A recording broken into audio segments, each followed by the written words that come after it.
Peintre, sculptrice, performeuse, Lydie Arix est une artiste à l'univers singulier. Connectée à la nature et au vivant, elle s'épanouit dans l'infiniment petit comme dans le gigantisme. C'est depuis son antre dans les Landes qu'elle imagine et réalise ses utopies les plus folles. Je suis un peu tombée dans le pot. Je fais des choses avec mes mains, peinture, sculpture, et puis tout le reste, hein, tout ce qui tombe sous la main, comme une évidence. Dans l'écriture, hein, il y a des flux comme ça, il y a des espèces de grandes tourmentes, des grandes équinoxes, et puis il y a des petits moments où on écoute le vent, où il se passe très peu de choses, le tremblement d'une rosée sur une herbe. Donc toute la vie, c'est ça, c'est du gigantisme et du minimalisme. Donc faire des œuvres monumentales ou coudre des petits fils de pyrex sur des os et faire des choses très, très fragiles, presque sans cesse cassables, c'est une forme de méditation, oui. Donc les petits neurones, je rêve qu'il y ait une espèce de petite soufflerie comme ça qui vienne les faire trembloter parce que ça les rend vivants comme si c'était des matières vivantes.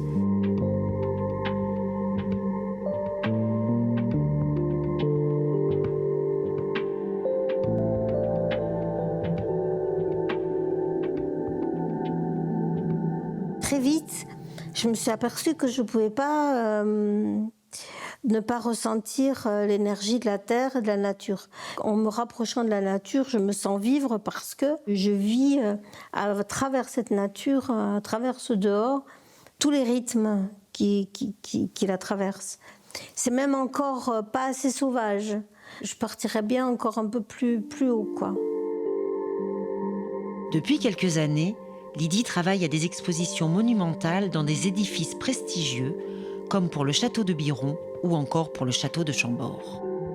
On investit des espaces qui ont déjà une écriture lourde, chargée, une histoire, et on vient à l'intérieur de ça ouvrir la page d'un conte et rentrer dans notre propre histoire.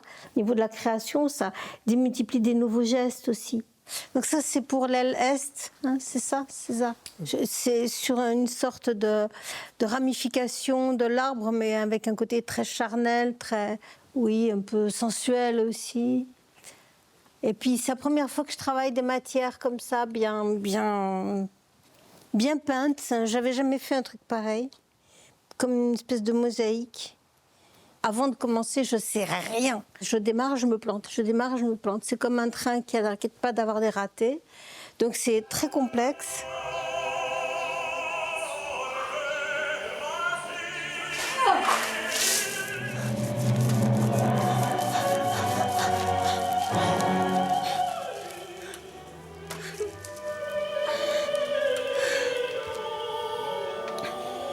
J'ai travaillé avec beaucoup d'autres, mais j'ai travaillé principalement en famille avec Alex, mon mari, qui est photographe, et notre fils César. Et le fait d'être trois, c'est un grand luxe, quoi. C'est une fête. C'est magnifique. Oui. Wouhou! C'est magnifique.